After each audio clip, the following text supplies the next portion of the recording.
All right. So this past weekend, I played a really cool gig. Me and my Trash Panda brother, Andy Uops, had the opportunity to throw an event at the newest day club in Las Vegas, Live Beach, at the beautiful Fontainebleau Hotel Casino. And we, first of all, had the responsibility of building the lineup for the event. This club, or Live and Live Beach, have some of the biggest DJs in the world play there, like John Summit, Dom Dalla. The list goes on and on. So we had to fill the lineup with some heavy hitters, but also they entrusted us to bring our flavor and our sound and what we thought would be a cool event, not just the normal type of event that they throw there. So took some brainstorming and we came up with this lineup. First to open it up was our other Trash Panda brother, JDHD. Then had the homies from Hickeys and Dry Humps, Jules and Spinny Cooper. Then the homie from the Bay, Arcade, who throws all jammies, no whammies. And then we had Bella Fiasco from LA, who throws an amazing party called 444. And headlining, we had none other than Miles Medina, who's a friend of mine for many years, and in my opinion, one of the best DJs on the planet. Then we had the Trash Pandas close it out. But yeah, I was very nervous about the event. Very nervous. Honestly, not really nervous about the DJing, more so on the event and how it would go. I know me personally, I am not the best at promoting. Luckily, we had a lot of other people involved in the party to try to help out. I mean, you had some heavy hitting parties from Hickeys and Dry Humps in San Diego, 444 in LA, All Jammies No Whammies in San Jose, and Lovesick from here in Vegas, and us and Miles. So with that, social media networking power, we ended up having a pretty good turnout. If you aren't aware, if you're not in the US, last Sunday in particular was Mother's Day, which made it extra tough. It's hard to get people out because people are spending time with their families, with their moms, etc. But we had a decent showing, decent turnout. Was happy with it. More importantly, the staff, management, they seemed pretty happy with the turnout, so that was all good. But what I really wanted to get into was something that came up as I was at the party, kind of just enjoying the fact that we're throwing an event and it was going pretty well.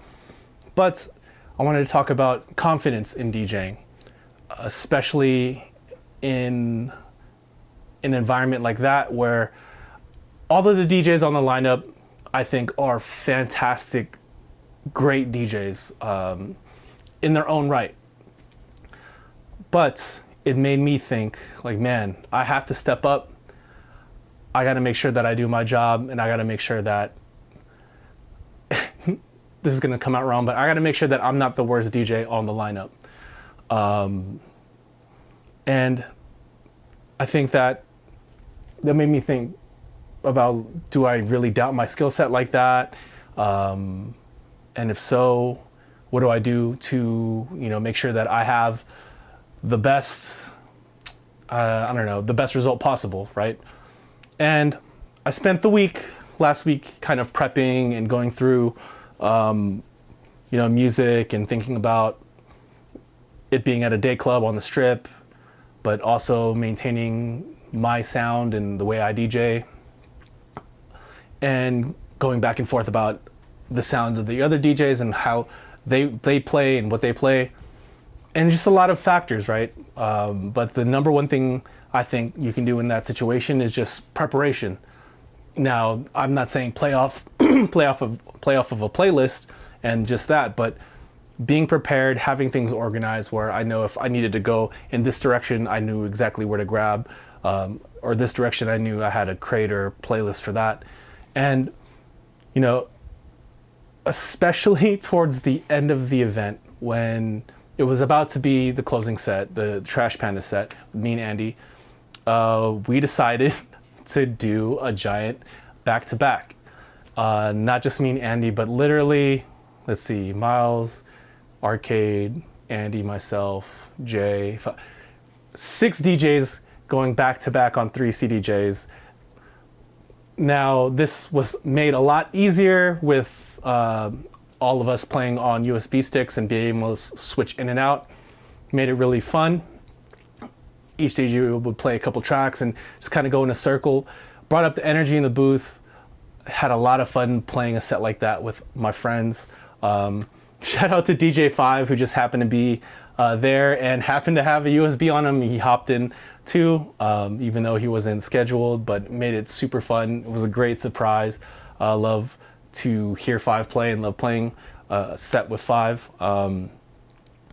And at the same time, it made me relax a little bit because, you know, I wasn't the focus of the set since we're all kind of just, you know, going back to back.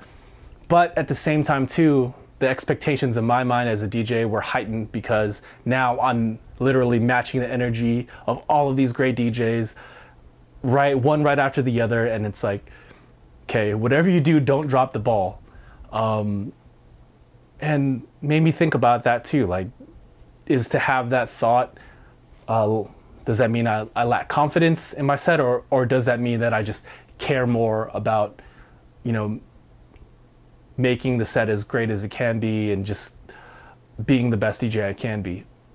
And I think it's a little bit of both, right? I think it's good to have a little humility. It's good to have the kind of ego where you respect everyone around you that's working on the same thing as you are, and also making sure to the best of your ability to be at that level.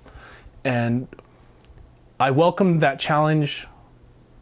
And I also think that because I'm, you know, I've played sets with all of these DJs, lucky enough to call them friends, that it made the experience super fun. It made the experience, even though there's in my opinion, some of the best DJs in the world, made the experience a challenge, but a challenge that I was ready to welcome and I, you know, did with open arms. Now, I'm not one to really speak about how I think I did. You know, the party went on, everyone was having fun. I think I did okay. I think I did, you know, did what I was supposed to do. Kept the energy, kept the kind of same flow of where we were going.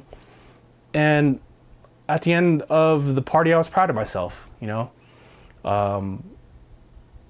I get this way whenever I get a big opportunity or playing somewhere new. I get nervous, but I welcome that nervousness. I'm a firm believer that if you still get those kind of nervous butterflies, that means you still care about what you're doing, especially in something creative. And this was another one of those times, and it was just kind of, you know, amped up when it was just decided, hey, let's just all go back to back.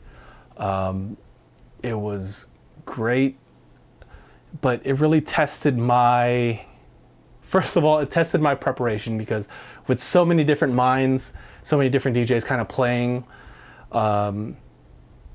that's the one thing with back-to-backs, where you're not sure where it's going to go just because it's not you dictating the set. But luckily, we all seemed pretty much on the same page, and the set had a flow to it that at least, you know, I enjoyed, the people there seemed to enjoy as well, the DJs in the booth seemed to enjoy, but it was a challenge. That was the first time I've ever played a back-to-back set like that, mostly because previous to this, been playing strictly on a laptop. And it's funny because there were a couple DJs on the lineup that were on Serato on a laptop while the majority of us were using sticks. And then when it came time to do the back-to-back, those DJs on laptops kind of got excluded because we were just going, you know, throwing a stick in, playing a couple tracks, ejecting it, next DJ plugging in where that last stick was, and just kind of going in a circle. And one of the DJs at the end of it was like, man, I guess this is the sign to at least be prepared to have like a stick ready, maybe not play on it full time, but at least have something ready to go just in case a situation like this happens. And I like that comment because it showed how much fun that us as a group of DJs playing that kind of set we're having, and also I think it's a reflection of how the set was going and the flow of the set, because other DJs that were there that even were playing the event earlier wanted to jump in. So hearing that kind of gave me a little bit of confidence that, you know, I did my job, we all did our job, set went well, but it's just, where was I going with this? It shows that, you know, we were all prepared in our own way to kind of go wherever the party went. And I think that's a sign of a true professional, a true DJ's DJ, where in a situation like that, that's totally unexpected, you're prepared and you're ready to do what you need to do to make the set great and keep the event going. And that's something that I really just thought about right now, that it's kind of crazy that there was 6 of us playing and there was still a consistent flow to the set, even though it wasn't expected that we were all just going to hop on and do this. So shout out to everybody that hopped on that back to back. It was crazy. I'll throw some clips of that right here. We were having a lot of fun with it. But man, am I glad that I prepared. Man, am I glad that, you know, I stay on top of my organization and preparation. If you don't know by now, I'm pretty OCD about it, and it came in handy. I was able to like quickly dial in the right playlist and jump to it.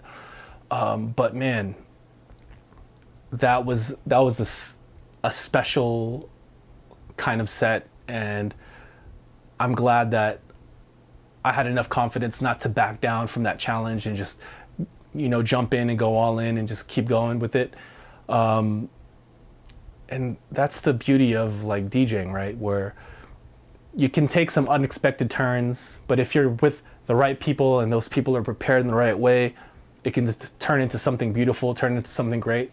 And that's exactly what it was. We were all comfortable with the people we were playing with. We're all confident in our own abilities, and it allowed us to make a moment that I'm sure that each of us will talk about in the future, because I don't think we've all played together like that ever. And I don't know when all of us will be together at the same event and be able to do something like that again. So it was definitely a set to remember, and I'm glad we were able to do it. Shout out to Liv for trusting us with putting this event together, and shout out to all the DJs that were involved. Thank you guys so much. If you watch this, appreciate each and every one of you guys. And of course, thank you guys for taking the time to watch this video. And I'll leave you with this. Do you think you're confident as a DJ? What do you think defines confidence as a DJ? And also, if you think you're lacking confidence, what do you think can build that up and make you more confident in your ability and skills? Or if you are very confident, what part of your DJ game makes you as confident as you are? Love to hear what you guys have to say. Leave it down in the comments below. I'll be sure to read each and every one of them and reply to as many as possible. And of course, if you're interested in more DJ related content, be sure to click on one of the videos right here. And until then, catch you guys in the next one.